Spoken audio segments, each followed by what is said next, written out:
Ohayo minasai, konnichiwa. Bonjour tout le monde, aujourd'hui on se retrouve pour la partie 2 de la vidéo consacrée à la saison 1 de Sailor Moon. Alors, petite alerte spoiler, je ne répéterai pas tout ce que j'ai dit sur la première partie de Sailor Moon. Surtout la présentation des personnages, du contexte de l'histoire, etc. Donc vous avez l'affiche en haut à droite pour justement récupérer votre petit retard. Donc elle est ici ou ici, je sais jamais trop vraiment. Mais voilà, je vous laisse aller voir la première partie parce que c'est un peu con de regarder la partie 2 alors que vous n'avez pas regardé la partie 1. Et aussi, si Sailor Moon vous intéresse énormément, je vous invite à aller voir la vidéo que j'ai faite sur la vie antérieure de Sailor Moon.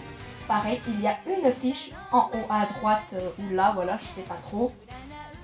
Et vous pourrez voir comment j'ai raconté cette histoire comme un conte de fées. Voilà. Sur ce, on peut passer à la vidéo. Alors, comme je vais spoiler, vous aurez un timecode ici pour skipper la partie un peu spoil. Et du coup, vous pouvez passer directement à la partie Magical Girl. Voilà, vous avez le timecode ici. Donc vous pouvez skipper si vous ne voulez pas vous faire spoil Sailor Moon. C'est parti. Alors, Sailor Moon a reçu certaines critiques, que ce soit par rapport à son adaptation en animé et des différences avec le manga et de la censure que l'animé a subi. On va commencer par la plus grosse différence avec la relation amoureuse entre Usagi et Mamoru.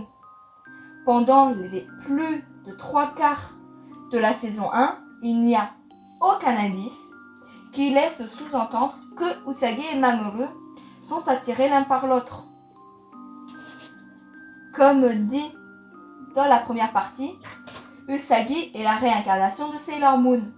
Réincarnation qui provient donc d'une vie antérieure. Vie antérieure que j'ai parlé en vidéo, voilà. Vous avez la fiche. Sauf que dans cette vie antérieure, Usagi n'était pas Sailor Moon.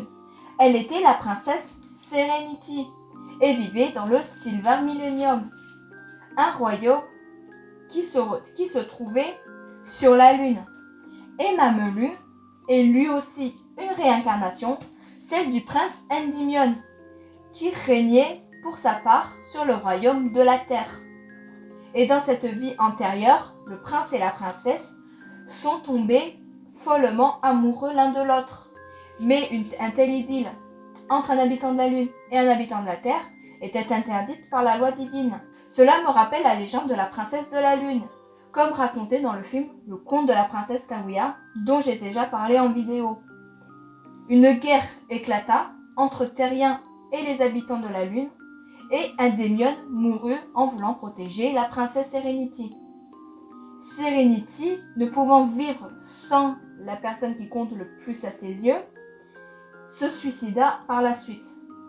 Ne restant plus que mort et destruction, la reine Serenity utilisa ses dernières forces, avec celle du cristal d'argent, pour envoyer les âmes des guerrières Sailor, de Endymion et de Serenity, à travers le temps et l'espace, afin qu'ils se réincarnent dans un futur plus heureux. Sauf qu'il faut attendre l'épisode 22 pour que Usagi et Mamoru commencent à avoir de vagues réminiscences de leur passé, et il faut attendre les épisodes 34 et 35 sur 46 pour que tous leurs souvenirs reviennent. Mais aussi, à ce moment-là, Mamoru comprend que Usagi est en réalité Sailor Moon et Usagi comprend que Mamoru est en réalité l'homme masqué.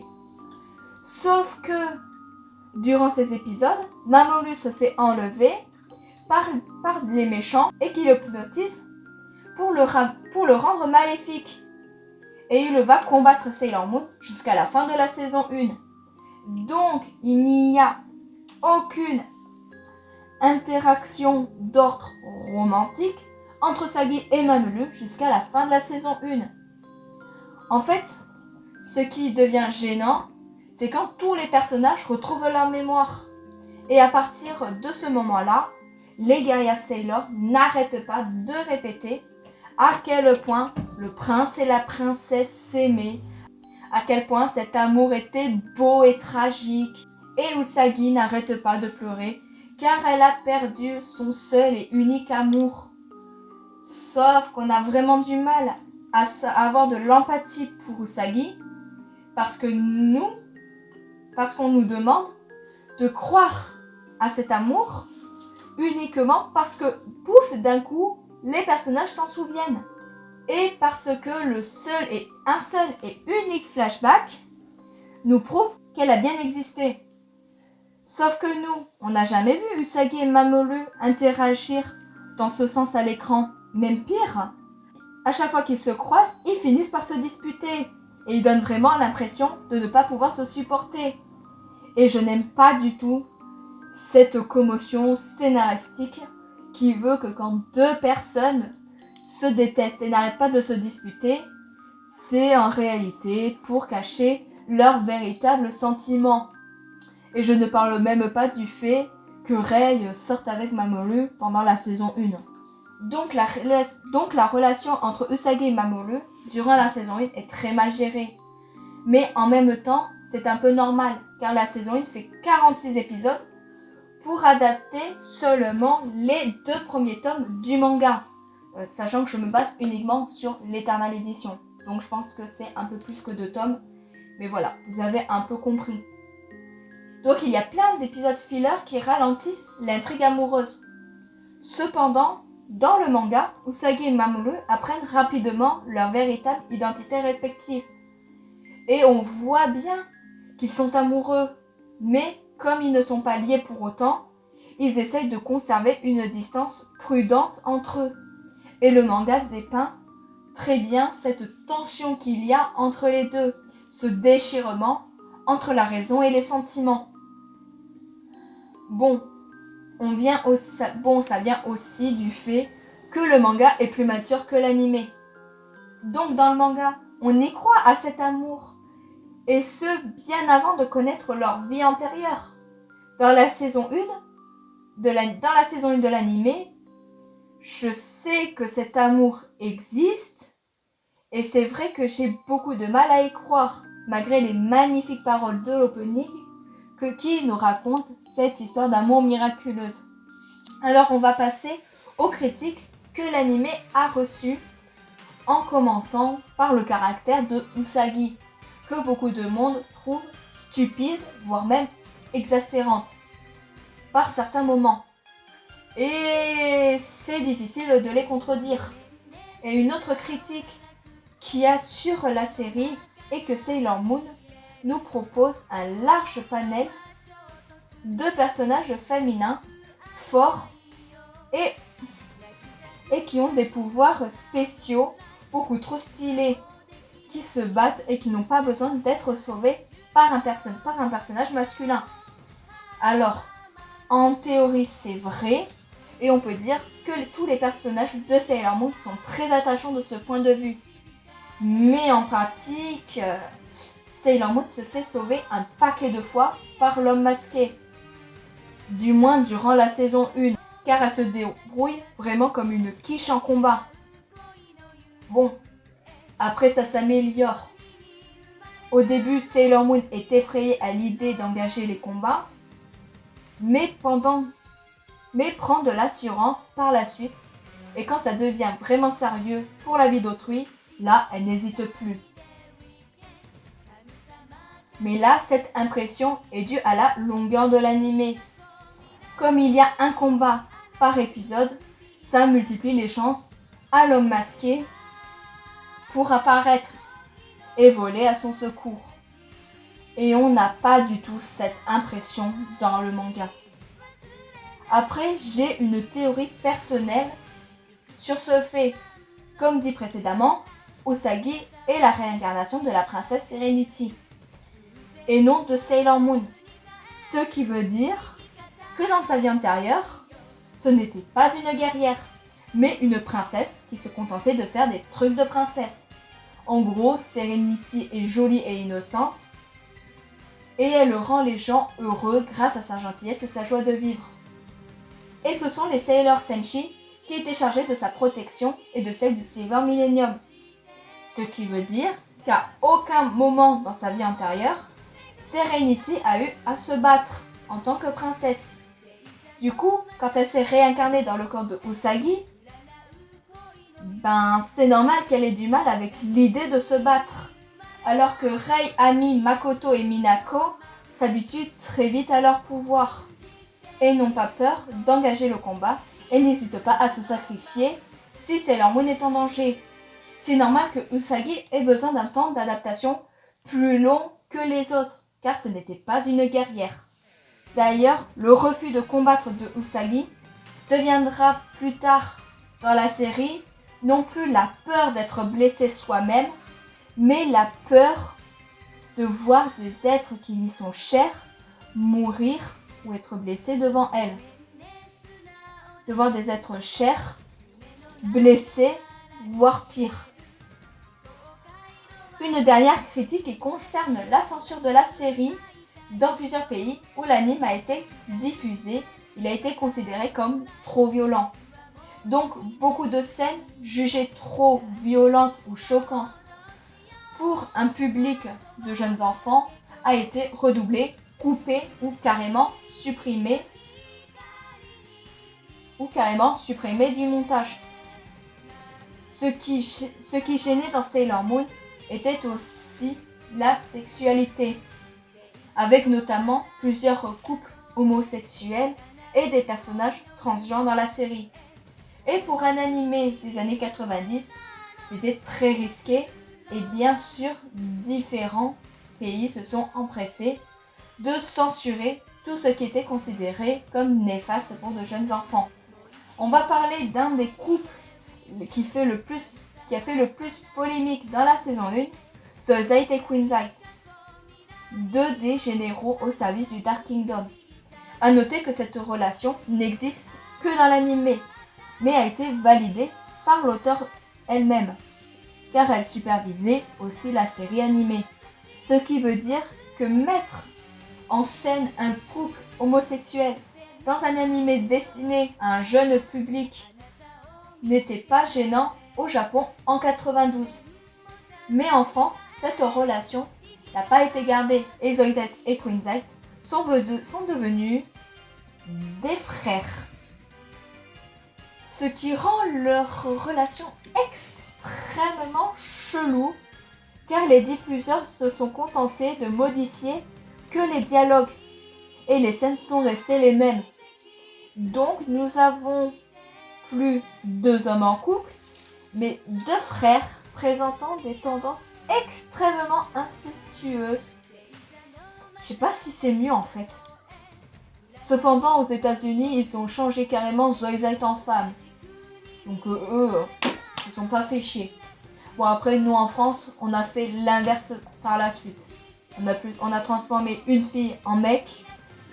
Et eux, ils ont transformé ça en inceste. Donc, mais ça, on en parlera plus dans Sailor Moon S, car le couple n'apparaît pas pendant les 2 premières saisons. Sailor Moon a aussi révolutionné le genre Magical Girl. On dit même qu'il y a eu un avant et un après Sailor Moon.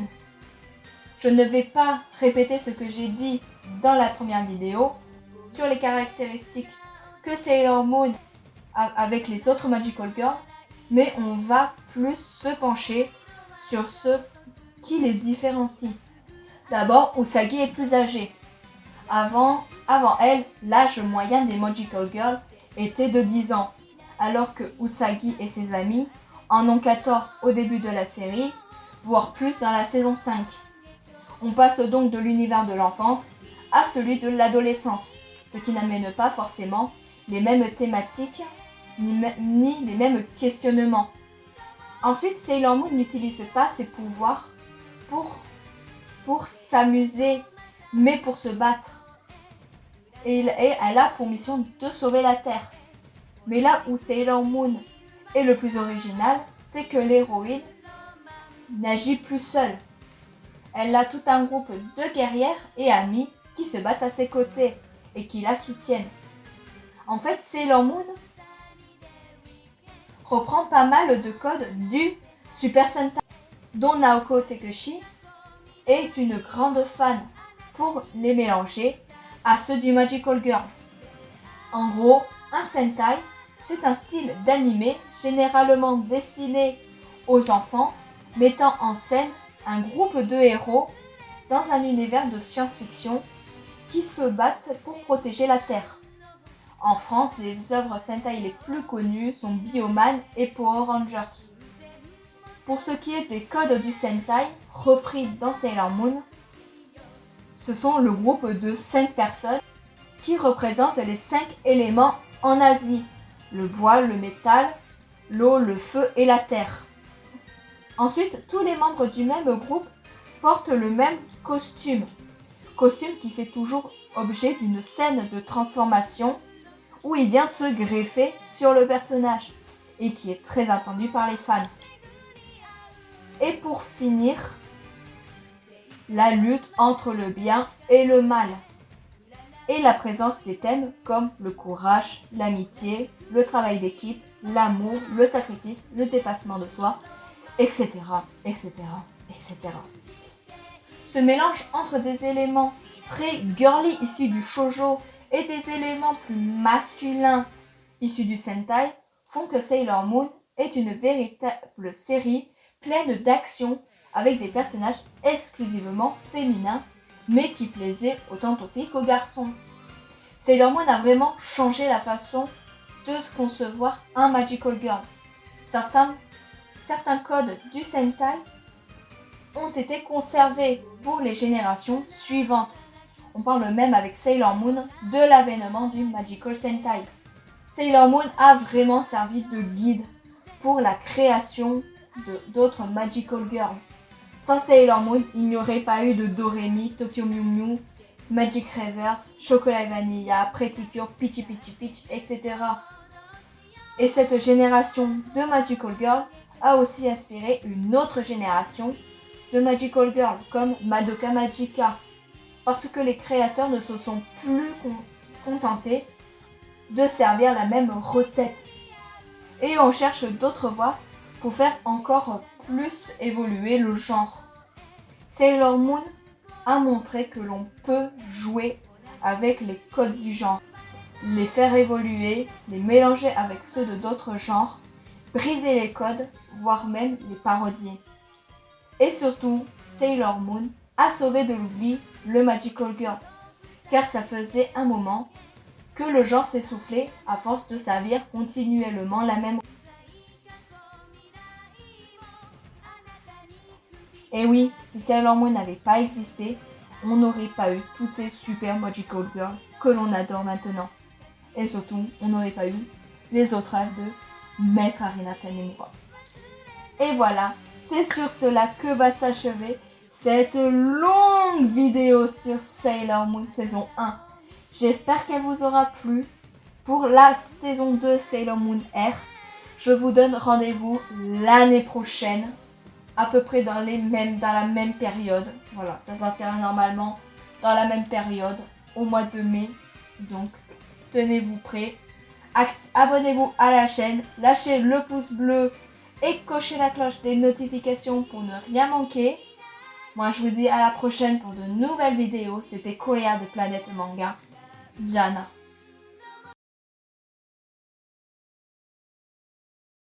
I love you.